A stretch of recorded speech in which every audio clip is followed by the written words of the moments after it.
Hello everybody, welcome back to another video. I'm hoping you guys are all having a fantastic day. So in today's video, as you can tell by the title, we will be talking about a large parade of winter storms that will be coming. These are pretty big. They at first will be impacting the western United States with a lot of snow and a lot of rain, but then they will eventually move east with their impacts, impacting a lot of locations. The impacts across the east, really past the Rockies, are still unknown and undetermined. It's still a bit too far out, but what we do know is that the storms that are going to be across the Rockies are going to be extremely powerful and bringing a lot of snow. That's why I'm kind of emphasizing that these systems, they're definitely something that are still a bit away, but I think that it's going to set the stage for a very active second half of December. So there's the Christmas tree, as you can see. It's not decorated yet, but we do have the lights on. You can see it's blinking. I think well, it wasn't intended, but it actually doesn't look half bad. A little kind of blinking top. Yeah, before we get into this, if you guys are new to this channel, hello, welcome. Check out the other videos. See if you do enjoy it. Consider subscribing and liking if you do. Obviously, I'm just saying it at the beginning of the video just as a reminder. Don't do it now if you don't know, obviously. And if you have any comments or concerns, please leave them down below, and I will be answering as many as I can. And also, I think the volume, because the volume was lower in a few videos, it's still a bit low now, but I will be increasing it in just a few seconds. I just remembered. Okay, thank you guys. Let's start talking about this weather. Okay, so I ended up raising the volume of the video. I'm hoping it's a bit better now. It was a bit quiet just a few seconds ago. I did manage to increase it. Hopefully it's not like really loud though. But yeah, we should see. If it's still quiet, I will increase it a bit for the next video. If it's a bit too loud, I will obviously decrease it. So let me know in the comments down below. Okay, first off, we do have several systems that are occurring right now as we speak, actually bringing quite a bit of snowfall. There are winter storm warnings for the Northeast, and there are bits right there across the Dakotas, the tiny 2 counties of warnings, and a bit of flooded and rain advisories across the South. These aren't severe, thankfully, but the rainfall, across these areas that are trying to kind of cope with the damage from some of those tornadoes, the various towns and villages, it's definitely going to be making that a bit harder. And you can see this rain is pretty long term, if you know what I mean. It's just tracking over the same area over and over again. It's producing rain kind of hour after hour, and you can see that some of these do really add up. Now again, these areas have not been seeing a ton of rain recently, maybe a few areas if you were caught under some of those big thunderstorms, but overall this shouldn't be a massive flooding event, but definitely concerning. You can see there are some flash flood warnings. Obviously, if you're under a flash flood warning, take that pretty seriously. That means flooding water is kind of on, or is, I guess, close to your area. It may be affecting your area without even noticing. If you're kind of just stuck inside, you're not really paying attention to what's going on. But 2 to 3 inches in this particular county has already fallen. Additional 1 to 2, that flash flooding is definitely going to be occurring. And if you live in a hilly terrain, which northern Arkansas is a bit, that may kind of exaggerate the impacts of that. And notice that Oklahoma, there is a bit of a severe weather threat to the south, but again, most of that is actually into Texas. I can't find the location to click on. There you go. Dallas Fort Worth could see some severe thunderstorms. You can see there are a few popping up right now. Again, they aren't going to be really too damaging, but it's a severe thunderstorm warning. So just heed the warnings and seek advice from the National Weather Service. You can see 60-mile-per-hour wind gusts and quarter-size hail with this one in particular. Again, each thunderstorm has a different threat. Further to the north, we have the snowy side. It will be making snow across Detroit, right? Michigan, into Illinois, a bit less across Illinois, but more into Michigan, and of course across the Northeast, where it actually brings almost in some locations probably up to a foot, and the highest of the highest amounts. Generally though, it's a 5 to 8 inch event. Notice if we were to take a look at Detroit, decent amounts, right? Less an inch, around an inch. You will see a white kind of I guess if tomorrow was Christmas, it would be a white Christmas, right? Again, it's not, but I'm trying to demonstrate that this isn't going to be a monster. You might have to shovel in a few locations. Port Huron 2 to 4. You can see Detroit 1 to 2, Sandusky 1 to 2. So again, nothing extraordinary, but definitely something that kind of needs to be watched for. And up here, a bit of rain, a bit of ice. You can see the wintry mix. So definitely some of those weather advisories aren't necessarily just for snow, but also the ice. And you can see the snow is decent, 2 inches, less than an inch, so maybe a total of 2 to 4 inches. Across the Northeast, though, we start seeing, especially in New Hampshire, the whole state of New Hampshire, almost every single county other than one, I think, is covered with, winter storm warnings. And that is a pretty, that's taken more seriously now. A warning is pretty impactful. You can see 6 to 8, isolated locations of, again, 8 to 12, and overall a decent event. I know these locations haven't seen a lot of snow. You finally will be seeing some snow. Maine, especially the southeastern portion, up north not as much, but cities like Augusta potentially picking up some snow. Bangor, again, Caribou further up north, not as much, maybe some amounts. But let's take a look at Augusta. It's not in a winter storm warning, it's in a winter weather advisory, but still a 2 to 5 inch event is possible. And you can see right there, yeah, 3 to 5 inches on Saturday night. That's not going to be amazing, but enough to potentially have some fun, I guess, with, if you are looking forward to that. Now, what's interesting, you may be wondering, what are these few counties up here being highlighted and kind of have a winter storm warning, just such a tiny location? And this is interesting. This is part of the system that we're still looking at, the one that's bringing the rain across the northeast. But it's kind of a different phase of it. It's the northern half of the system, if you will. And this one is weird because it's just kind of been stalling out across these few counties, really just snowing on them for almost hours now. They're having already 8-inch reports further in South Dakota or North Dakota, and heavy snow is occurring. They are very, very isolated, though, amounts. And you can see they're predicting 1 to 3 additional inches, but in total, these areas could expect anywhere from 5 to 8 in total. So that's assuming what's already falling. Yeah, look at that, 5 to 9. Very few counties, but it's definitely there, and that just shows you how interesting kind of that is.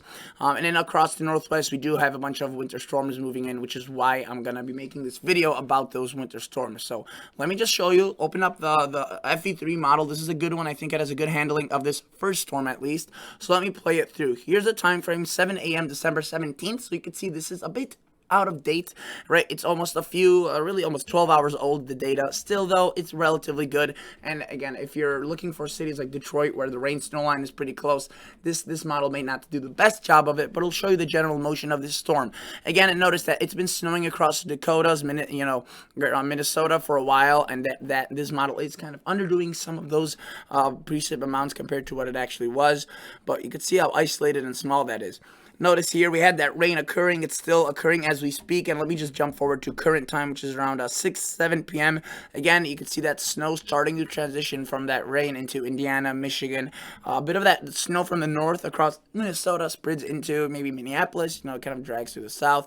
But look, we start seeing more and more rain, increased of precip. And we also have to watch for a few storms across Mississippi and Alabama. Those could be nasty. Not tornadic, most likely, but definitely some hail and some damaging winds or whatnot with a typical severe or just a thunderstorm. And then look, we do see a training of cells right here over the 11-12 p.m. hours. So again, a lot of rain here, have to watch for. But look, we start seeing snow to the north. First it starts across Illinois, but then soon really into Michigan, northern Ohio, but they really don't really catch up with that, and the rain kind of catches up on them. So mainly snow from Michigan, Illinois, Wisconsin, maybe 1 inch to 2 inches across extreme further northern Illinois and Wisconsin. And then look, we see snow into Toronto, right? Canada. All my Canadian viewers, this is a pretty good event for all those big cities, mainly Toronto, and I would say Ottawa, as Quebec and Montreal are just a bit further to the north, and we'll see snow, but just not as much. Notice upstate New York seeing a lot. Some of them starts off with snow, right? Like look at the Finger Lakes right there in upstate New York, and then they transition into rain. Boston, Massachusetts, Vermont, New Hampshire. Again, this is around 10, 9, 11 tomorrow in the morning. You could see snow is spreading in. Cities like Boston, Worcester start off as snow, eventually transition to rain, but New Hampshire, Vermont, upstate New York, and the cities like Montreal or even Ottawa and Quebec maybe getting on some of that, also are seeing snow, and then that system kind of glides off and skedaddles away, if you will. All right, and then we see a different pattern, and we do have already a storm invading the northwest, which is going to be the start of something big. Right, so notice decent amounts across Michigan. This model shows 3 to 4 across Detroit. The National Weather Service doesn't show quite as much, but again, it's definitely a possibility to see a stripe of up to 5 inches. Notice Toronto could see up to 6 inches, so in centimeters, that's anywhere from like 12 to 15, assuming an aggressive scenario, which this model does represent that. And then this one does show an aggressive scenario for these areas. I think that, there will be amounts like this in that 6 to 10 inch range, really 6 to 8 inch range, just maybe not as widespread as this model shows it, but it's a very well possibility that, it may be. So this is another model, the NAM 12KM. I don't really like this one. It doesn't have a good handling with the track, but it seems to do similar, again, in terms of those snowfall amounts. They're, you know, even if it's a slightly different track, you can see the mounts don't get really bumped up too much. So a decent event, and of course that little spot right there across the Dakotas, which is very, very interesting and unique. And look what this one shows: a bit of snow across Texas. Yeah, let's start talking about these storms, as these are very interesting, and I want to spend some time, talking about this upcoming pattern, and not just this storm that is, going to be pretty much gone by tomorrow. So let me go back to the MSLP and precip, and let me just run through this.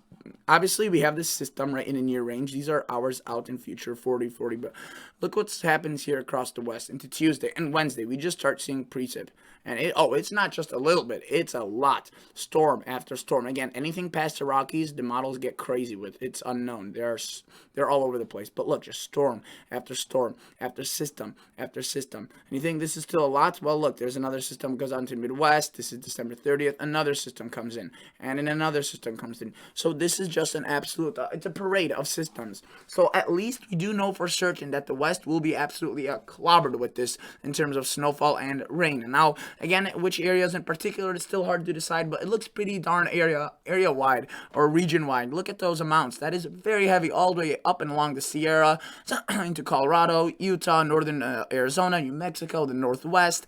Every big mountain range at Grand Tetons, I don't know what this one is called, in Utah, just east of Salt Lake. They're seeing snow. San Juan Mountains in Colorado, the Cascades, the Bitterroots.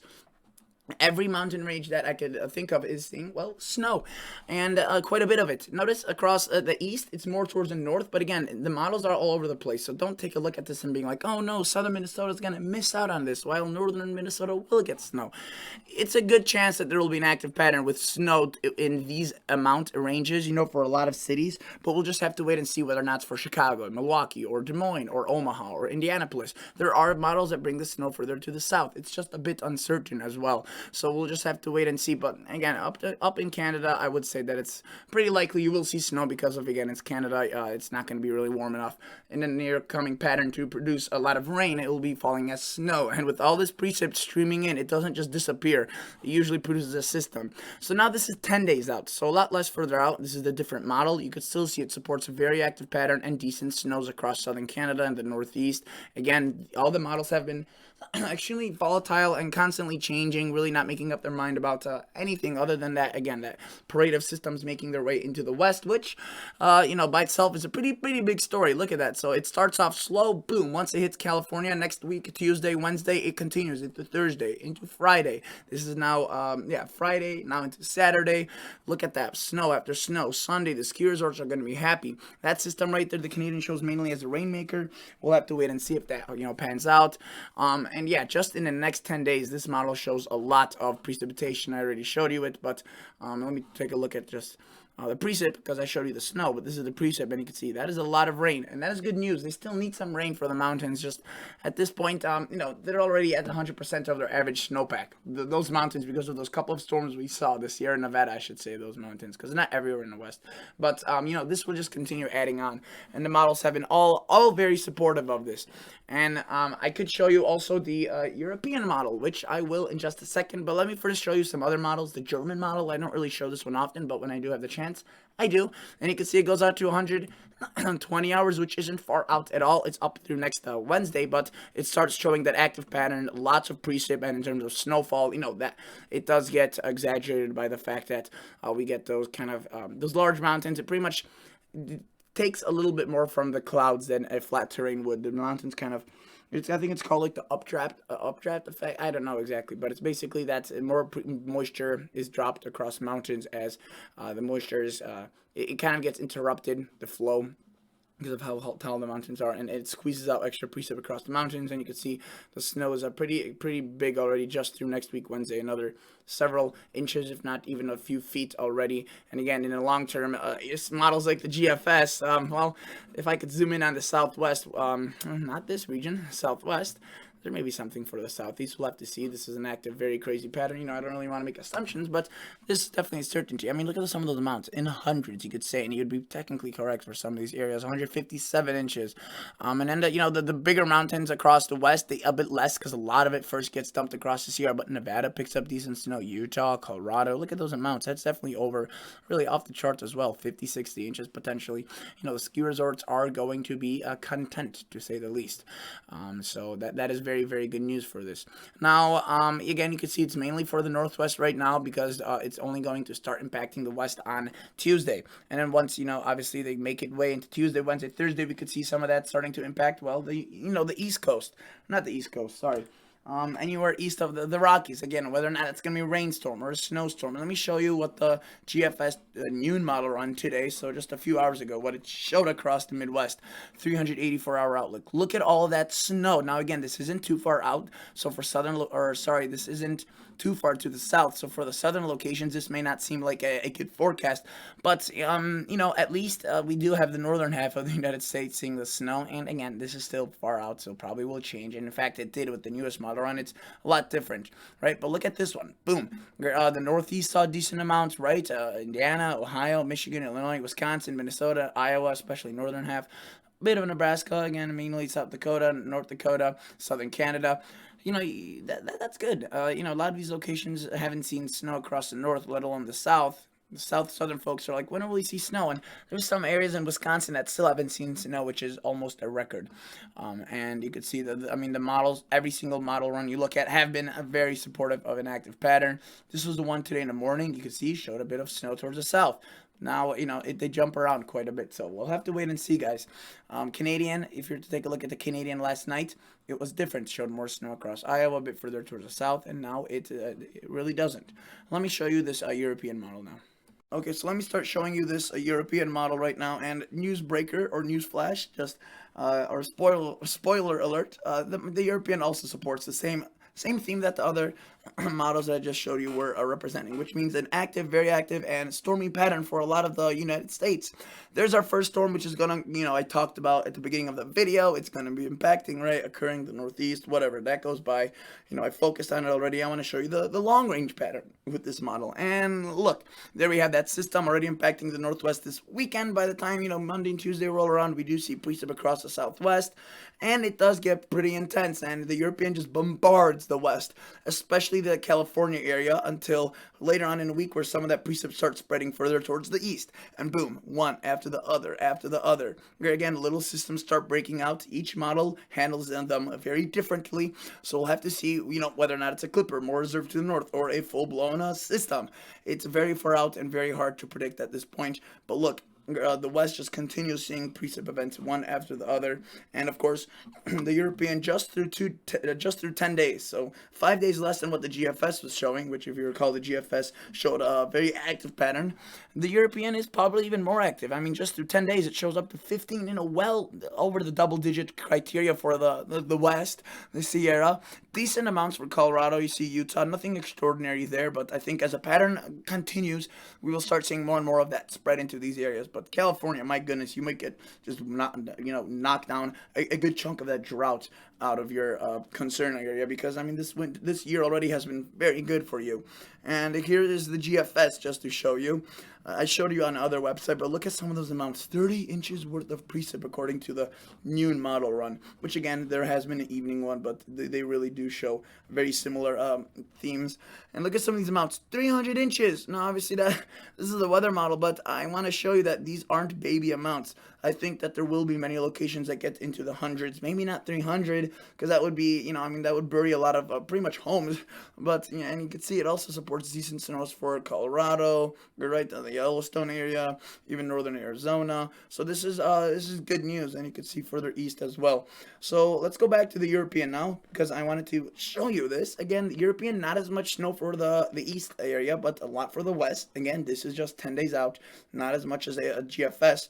But you can see that the European has been really starting to kick up its intensity. Yesterday at midnight, it showed snow, just not as much. Yesterday at noon, it showed snow, not as much. So really, with the most recent model run, it's been kicking it up a notch across the west. And again, every bigger mountain range, the Cascades to the Bitterroot to the San Juan, kind of Colorado Rockies, the Utah Rockies, if you will, also seeing a lot of snow. The Grand Tetons, every area is going to be picking up a good amount of precipitation in the long term, and the models again are becoming more and more in agreement for this. So yeah, that's basically what I wanted to show you. Just this attack, this bombardment of storm systems, and the UK model only goes out to 144 hours, but it shows us that next week, early week system, Tuesday and kind of Wednesday across the west, and you can see it shows quite a bit of snow across to the California Sierras again. Not as much further west, across the northwest, yes, but not really across Utah, Colorado yet. But again, they will eventually get there, I think, come next weekend. And look at all that precip for these large cities. I mean, 2 inches of rain. That is such good news, folks. That is what we needed.